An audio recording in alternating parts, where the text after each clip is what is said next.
This week, heritage came to life on the grounds of the Mona Heights Primary School when Jamaica celebrated their first ever Africa Day under the fitting theme, Jamaica-Africa, one family. Racquel Robinson reports. The history of the island is riddled with complexities, sorrows and joy, haunting truths, and trauma and triumph. On May 5, 1494, Christopher Columbus, the European explorer, first set foot on the island's soil, instigating the beginning of the end. The beginning of the end for one chapter, pivoting at the start of another. The next chapter began in 1513 when the first Africans arrived in Jamaica from the Iberian Peninsula, that journey which led us to where we are now. The passive and active fight for freedom by our African ancestors led to Jamaica's independence, and on May 25, we celebrated with pride the lineage of a mighty race. Executive Director of the Institute of Jamaica, Vivian Crawford, participated in the celebration at Mona Heights Primary. Africa Day means to me a part of the journey of memory, where my ancestors came from Africa forcibly. The celebration of Africa Day has given a sense of pride to Africans and their descendants, just like Nigerian-born head of the Department of Technical Theatre and Design at Edna Manley, Emmanuel Nachukwu. I think it's beautiful. From what I can see, there has been quite an attempt to recapture the authentic thing. I'm quite impressed with the Nigerian corner. There is a true reflection of my country, Nigeria. I am from Nigeria. And, I think the display of culture was quite good there.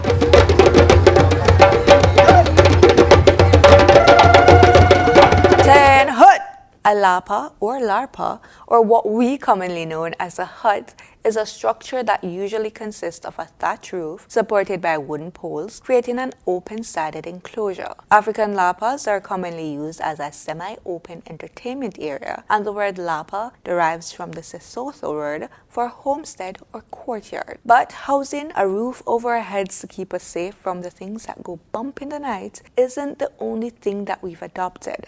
Clothes are quite important to us today, a way to show our individuality or a way to show conformity and affiliations with a group. But African clothes carry their own meaning as well. African clothing can also be used as symbols of creativity, status, and allegiance to African tribal roots. Gold represents wealth and fertility, red representing tension, blue represents love and peace, green represents prosperity and life, and white represents spirituality and purity.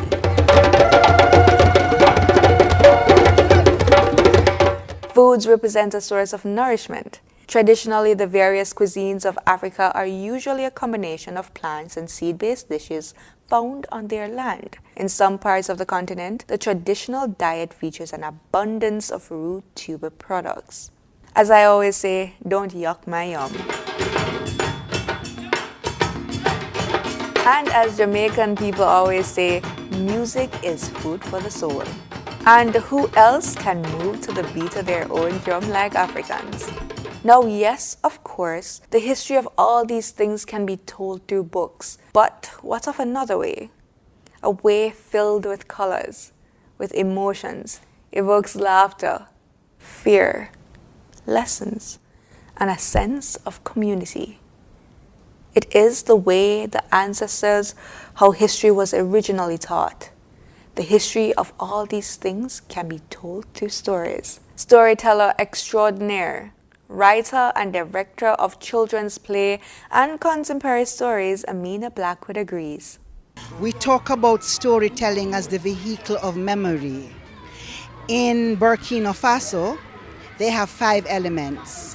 We learn earth, wind, fire and water, and to that they add storytellers.